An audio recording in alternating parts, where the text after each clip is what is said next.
ነገ ማክሰኞ ማለትም በሰሞነ ሕማማት እነዚህ ሁለት ነገሮች ብናደርግ እንጠቀማለን። ትምህርቱ ግን ለብዙ እህቶቻችን ወንድሞቻችን እንደሚጠቅማቸው እርግጠኛ ስለሆንኩ ሼር፣ ኮፒ ሊንክ እያደረጋችሁ ኮመንት ላይ ጸሎት እያላችሁ ጻፉልኝ። የነገዋ ማክሰኞ ሁለት ስያሜዎች አሏት።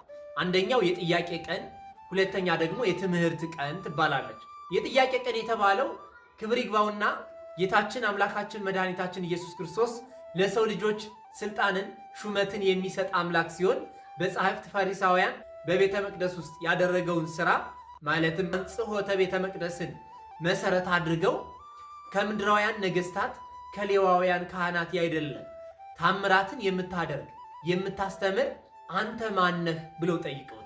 እኛ ደግሞ ለራሳችን አምላካችን ሳይሆን ራሳችንን እነዚህን ሁለት ጥያቄዎች እንጠይቅ። የመጀመሪያው እግዚአብሔር ለእኔ ምን አደረገልኝ ሳይሆን እኔ ለእግዚአብሔር ምን አደረግኩለት ብለን እንጠይቅ። በዚህ ጥያቄ ብዙ ቁም ነገሮችን እናገኛለን። እግዚአብሔር አምላክ እኛ ሳናውቀው እርሱ በሚያውቀው ከብዙ መከራ እንዳዳነን፣ እንድንንቀሳቀስ በሕይወት በጤና እንድንኖር ያደረገን፣ ዕድሜ ለንስሐ የጨመረልን፣ ይልቅም በመስቀል ላይ ራሱን አሳልፎ የሰጠ ሰው አምላክ ሲሆን ሰው የሆነ ለእኛ ብሎ የተቸነከረ የተሰቀለ የተገረፈ አምላክ መሆኑን ከልባችን ማሰብ ይገባናል። እርሱ ለእኔ ያልሰጠኝ ነገር ምንድን ነው?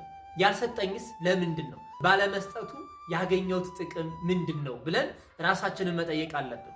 የዚህች ዕለት ሁለተኛዋ ስያሜ የትምህርት ቀን ትባላለች። ክርስቶስ በቤተ መቅደስ ውስጥ ተገኝቶ ያስተማረበት ዕለት ስለሆነ የትምህርት ቀን ትባላለች።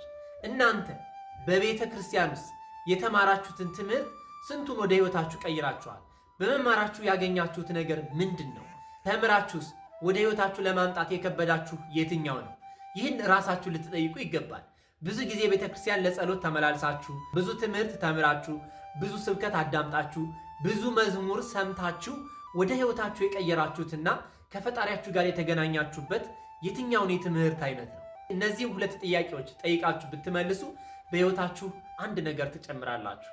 እግዚአብሔር አምላክ በምሕረት በቸርነቱ ጎብኝቶ ማስተዋልን ይስጠን። አሜን።